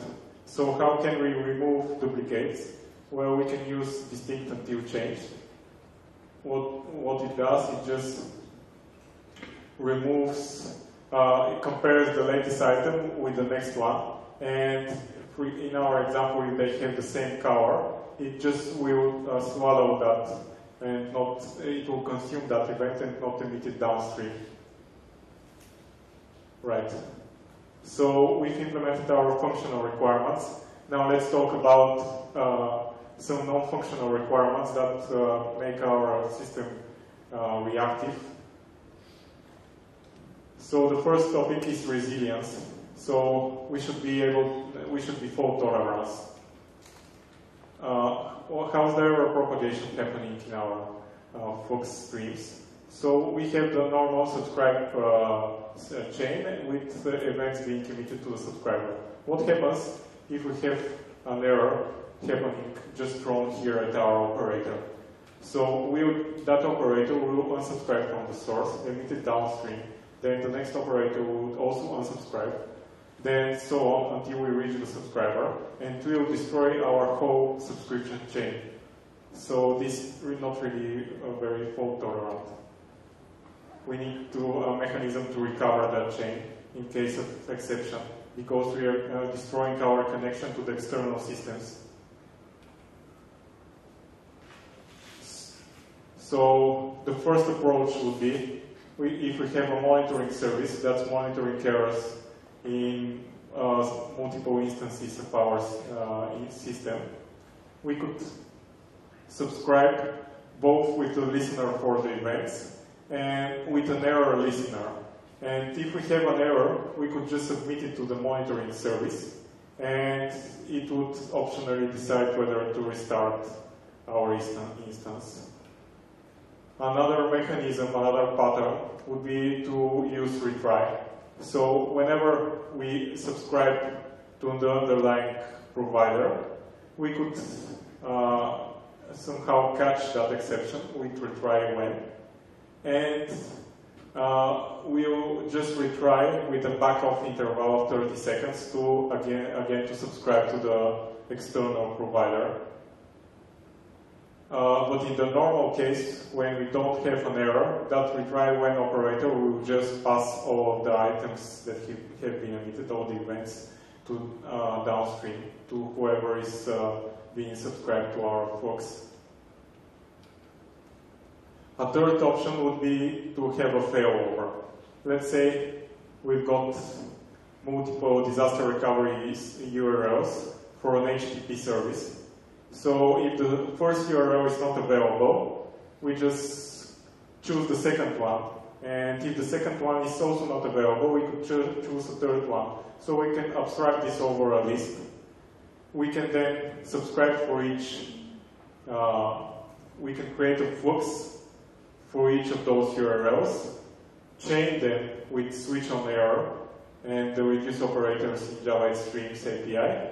And because the last flux in that chain, the last URL, would not have any fallback. If we reach the last one, we cannot do anything and we cannot recover. Our sequence is destroyed. So we again use a retry. Okay, so we are now at least a bit resilient. What about being elastic? Well, now we'll form the basics of scalability in our application by first explaining what the execution model in Project Reactor is. So, First of all, we should mention that Project Reactor is concurrency agnostic. What it means is that whatever threading model we use, it will be able to operate with that threading model. And it's quite cool, because how it's done, because it uses non-blocking operators, so we are not forced to deal with some kind of deadlocks in our application. And by fact, most operators are not thread safe. So how is this possible in a concurrent program like ours? Well, because when we have that pipeline, we only need somewhere in our reactive chain a single operator to be thread safe, and all the operators downstream would be guaranteed to thread safety if our operator upstream is emitting values in a thread safe way. Let me show you if what's done, what's happening if we have a synchronous source. Let's say we have a subscriber thread, and that subscriber thread is doing CPU intensive stuff, like computing the output for our against our events, against our feeds. So if we subscribe up to the source that's synchronous, then all the events would be emitted on the same thread. But wait, what's happening if we have a blocking I/O here? So we are communicating with an HTTP service in a blocking way. So if we subscribe, we'll just block our subscriber thread until we get a result from the other service. So if we have lots of such subscriptions, we'll just block our CPU-related, CPU-intensive tasks related threads in the application, and that's not really cool if because we will block our whole application and it will become unresponsive. And we need a way to transfer that to another thread pool. So we can use the subscribe on operator. So it's switching execution from our subscriber thread to another thread that's used on a scheduler thread pool. And we just provide the corresponding scheduler whenever we create a subscribe on operator. So all the events would now be transferred to the scheduler thread pool. Let's do it. If you remember how we created our synchronous sync, we just add a single line, subscribe on, with schedulers Elastic. So Elastic scheduler is very suitable for our purposes. Let's talk about schedulers. So a scheduler is just an abstraction over a thread pool. A thread pool with either single or unlimited amounts of threads. So our Elastic scheduler has an unbounded thread count and is perfect for blocking I/O because we often have to deal with blocking I/O. Most of the systems are not reactive. And another option is the parallel scheduler. It depends on the logical CPU cores of our machine where we have deployed the application. And it's all about CPU intensive task where we could fully utilize our processor.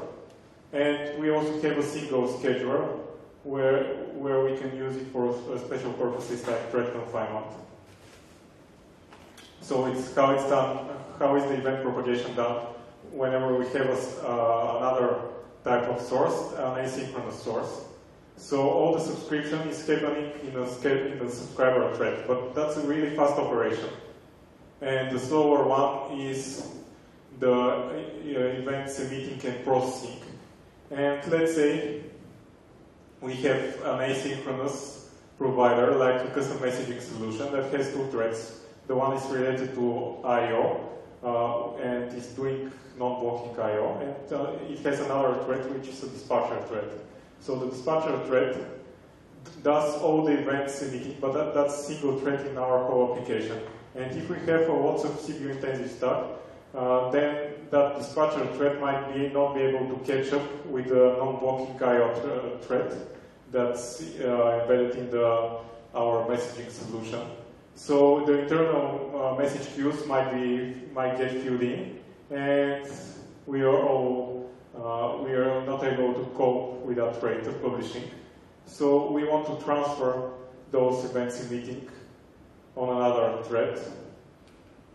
And how we can do it? We can use, again, if we use subscribe on, it will do nothing because it won't affect the dispatching thread of our asynchronous source.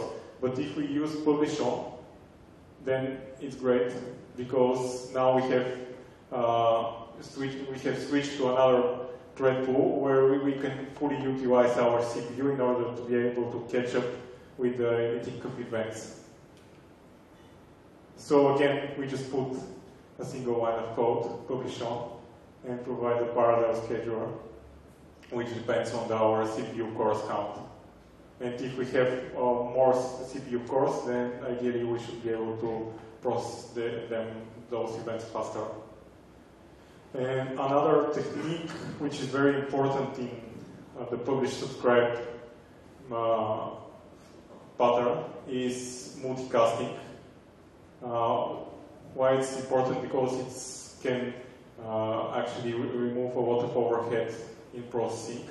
Let's say we now have some requirements that we want to filter all the feeds based on some user preferences. And we have a Fox that's emitting feeds against a category. Then for each user, we have some other rules for filtering. So if we have thousands of feeds of users, then we have thousands of such category Fox, each of them is then connecting to external provider and creating underlying networking connection. So we're consuming so much resources for doing the duplicate stuff over and over again. So how could we optimize this? Well, we can have a single category Fox for each category. If we have 30 categories, then we can have just and 3 providers, we can have only 90 connections to external systems. And if we do that, we can just transfer all the user Foxes to a single category Fox instance. Okay, so let's do it. Again, very simple. We create a simple concurrent hash map, which would hold all the Fox instances for a category. And we lazily compute those instances. Internal combined feeds is the logic that we already implemented, and has been abstracted to this method. So we implement it, and check it, test it, and see that it doesn't seem to work. So how's that possible? Well, remember that we have a per subscription state for each subscriber. So each subscriber that would subscribe to our singleton instance per category would create separate chain. So even though we have a single Fox instance, doesn't mean that we are creating a single chain of subscriptions. And that's the most suitable moment to talk about code versus code publishers. So far we just looked at code publishers, but we can make every code publisher a hot one. So how does a hot publisher work?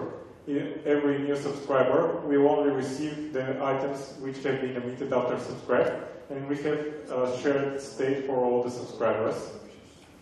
And an example operator is a publish operator. So if a subscriber comes in, we create an internal subscription, subscribe to the source.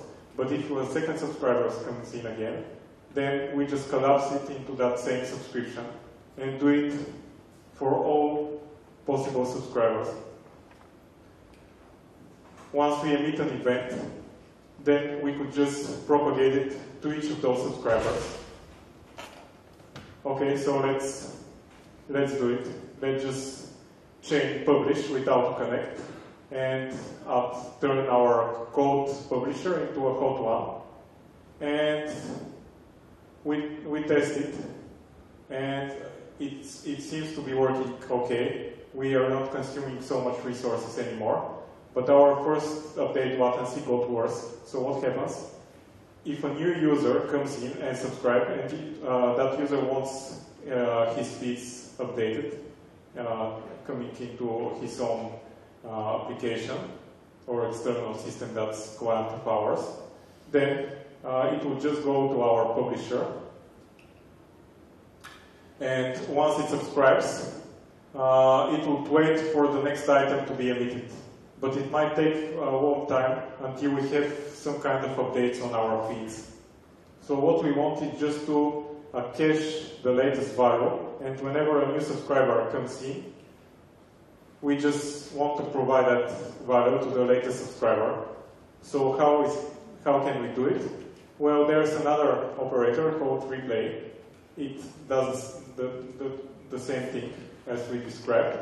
So whenever we have items, these are propagated immediately whenever a new subscriber comes in. If we have multiple values, they're just filling that replay cache. And if we have a new subscriber coming in, it will receive all the events that have been emitted so far, enter in the cache up to the subscriber. So we just want a history of one, because every update is validating the previous one. And now we can observe a reduced latency for the first update. Alright, so when should you use multicasting? Whenever you want to apply that optimization to convert a dependency tree to a dependency graph. And it's a great tool for reducing overheads in your system. And you should put it as slow as possible if you want to use it, in order to maximize your results in the reactive pipeline. But on the other hand, it introduces more synchronization costs. So watch out and just put it only if your overhead is larger than the synchronization cost that will be introduced with that operator. And the other thing is that it doesn't play well with back pressure. So you need to watch out if you are dealing with back pressure which is consumer driven. And now let's talk about responsiveness, and we'll explain what back pressure looks like. So to be responsive, there are two related issues which are very common. The first thing is we might be consuming some other services from other unresponsive systems. So if we depend on other unresponsive systems, we are exposed to that same risk that our system might get unresponsive as well. And the other option is that other systems are so fast and are hammering us with lots of updates, creating high load on our system, and we are just not able to cope with that load, so we get unresponsive. So the first pattern we could apply, if we have a slow publisher scenario when interacting with non-responsive system, is to define a timeout, which is the upper bound of the service which we want to provide. So if we have a requirement that we should provide a service in 2 seconds, then a response time in 2 seconds, then we should set an upper limit, for example, 1 or a second and a half for the non-responsive systems that we are interacting with. And in case of timeout, we just overflow strategy. So if we have lower demand requested, we could, and the consumer cannot catch up, we just change the latest value that have been received with the newest one. And ideally, it would be processed at some moment in time. We can do it because every update invalidates the previous one. But there are some cases that back pressure really doesn't work well. What if we have multicasting? So this subscriber requests an unbounded items count. So it doesn't care about back pressure. It just wants to receive items very fast because it's processing those events really fast. That one wants to work with batches, and that one just requests a single item because it's overloaded. So our publish operator will just request a single item from the source. So these two subscribers here, we have decreased quality of service because they could process faster, but that one cannot cope with this. And imagine the case that this one is just stuck doing nothing. So we will stack our whole application. All other services would be stacked as well because we are using multicasting. So we need to protect ourselves from this. An option is to use sampling. Sampling is a technique where if during our interval we receive multiple updates, we just choose the latest one that has been received. And we should define that interval as low as possible that we are able to process under very high load. And this is kind of operator that could save our lives in our case, because we are also interested in the latest events. But there are cases that our domain might be driving, consuming all the updates and not miss any one of them. And another option is, if there's no back pressure support from the provider, it could just not provide any kind of back pressure, just to buffer, to create a barrier between that fast publisher and the slower consumer, and create a buffer that would buffer those items. And we just hope that the producer will stop producing so much data at once, so the consumer could keep up with that rate. So these are the two parts of workarounding back pressure, and the one is taking the pessimistic approach, the sampling. So it's used whenever we are quite sure that our system will not cope with so fast rate, and we want to protect ourselves. And the other case is back pressure buffering, where we want to handle spikes of faults applied by the publisher, and we hope that it will just stop creating so much high load before it fills in our buffer. But if it fills the buffer, we are compromising our fault tolerance, because if it fills the buffer, it might throw an exception, or we might, if we have an unbounded buffer, we will get an out-of-memory error because our memory is not unlimited. Or we could compromise consistency if we throw away items from the buffer. And what's a reactive library without the proper utilities? The first thing that is very hard in asynchronous programming, and what people are against is an argument against asynchronous programming, is about testing, that it makes testing really hard. But in Project Reactor, testing is really, really easy to do. So why it's easy? Because we have some primitives that can be used for testing. If we have that sequence, and remember that first example where we just print all the odd numbers by appending event on them, we can just create a so-called chain of step verifier and check each of those items and expect that string to complete. So that's it.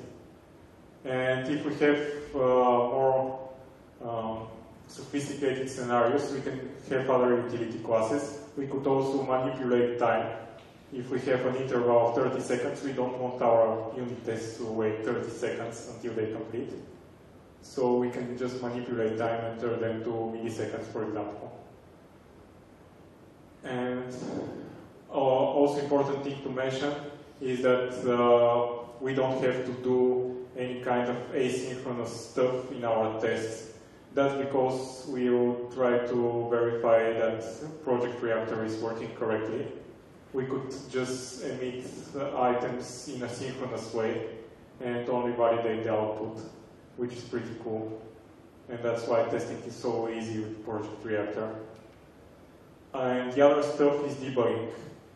If you ever try to debug asynchronous code, you might have seen that stack traces are really hard to follow because execution is jumping from thread to thread or to the same thread but asynchronously. So each time we continue from the task from, we don't get the whole execution chain for the whole task, but only for the part that's currently being executed synchronously. So Project Reactor enables us to work around this issue by creating a hook and enable stack trace over the exceptions that have been created in case of errors. And if you observe an error, we could, it will generate the corresponding chain of where the reactive pipeline has been defined.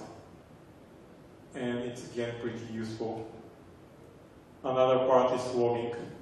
So logging, we can use the log operator, which just log all lifecycle events, for example, that an update has been received, that we have an incoming subscription, and so on. And another option is the peak methods. So we have multiple peak methods like do on next, do on error, do on subscribe, and so on. We can peek into the life cycle of that flux and probably log them somewhere. In our case, we just use the standard output. Monitoring. So imagine we have an reactive application where we could peek into the whole dependency graph and see what's happening, what kind of data is preserved in each subscription chain, and how actually the whole reactive pipeline looks like, the whole dependency graph.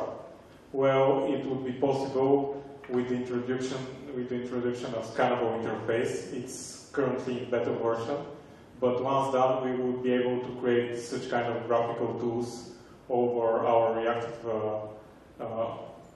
reactive streams and be able to observe what's happening in our application in real time, and even be able to observe the latencies and where latencies have been introduced. And as last thing, we could mention that Project Reactor is really efficient, and that's because it's a fourth generation of reactive library, because it has macro and micro fusion optimizations. So what's all about macro fusion? It's about chaining multiple operators all together to form a single one. Think about having twice a filter operator. You can just combine it into a single filter operator where you use a logical end for both of those conditions.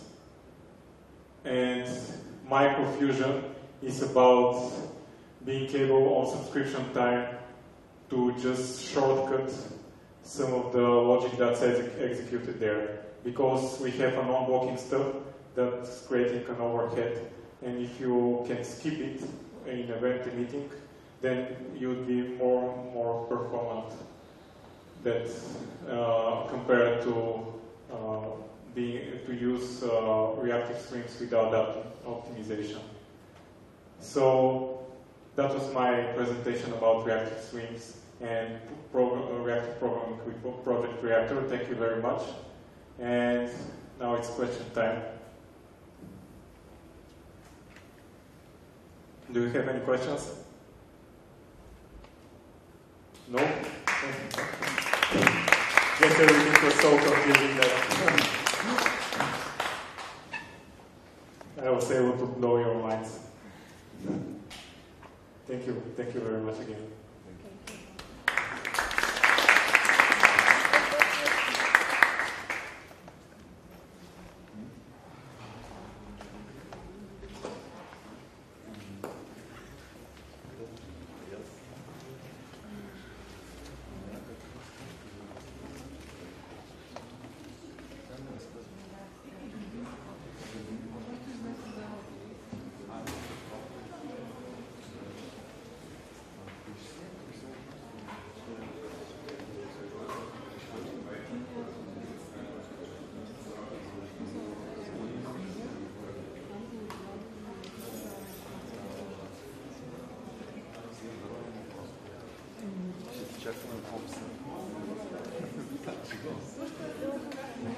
Да, ладно.